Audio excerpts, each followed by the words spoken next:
จะมาบอกเป็นบรรยากาศในท่านในบ้านเพิ่นขึ้นมาเปิดการพอทำประกาศคนระเบียบกันก่อนเนาะอีกเจ้าหน้าที่โจทย์ที่ช่วยกันมาทางด้านเสียงเพลงเสียงรำบอกเป็นบรรยากาศในพี่น้องเนาะเอาจังหวัดสนี้ขอจะเชิญเกียรติท่านในบ้านเนาะปอดหน้าพ้นตาเฮาเกิดมาเปิดการของทำประกาศคนระเบียบเนาะให้ทำประเกียรติประธานที่ดูเวลาได้ครับทุกคนกันวันนี้จะเป็นการบุญประเพณีการบุญเหมือนจำปีเนาะต่อให้ทำประเกียรติประธานในวัดในซึ่งแต่ว่าบทเตโลยกตัวจบเปลี่ยนที่ตัวเป็นตาเฮาวิธีการทักเกี่ยวกับในบทเสด็จเท่านี้ทางใจดนตรีเสื้อต้องทำทางบ้านไปได้ส่วนนี้ได้ก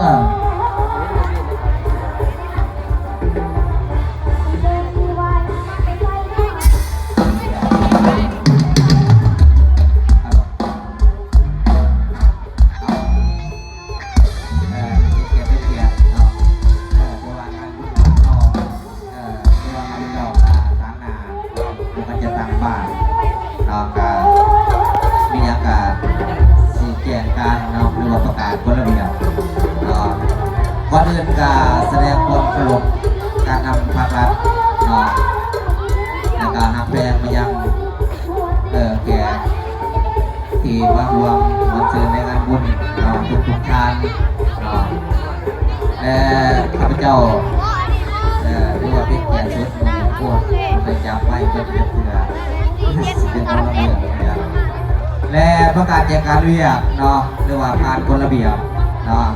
หรือว่าพวกบอลความซื่นข่าวประจอบกับจำกัดจำกัดแต่ทางกสิวูเคยไปรายงานหนึ่งขออนุญาตก็เด้อทางบุรุษนี่ทางรายการจังน้อยเอาบอกคุณมองคุณซื่นในพี่น้องเด้อ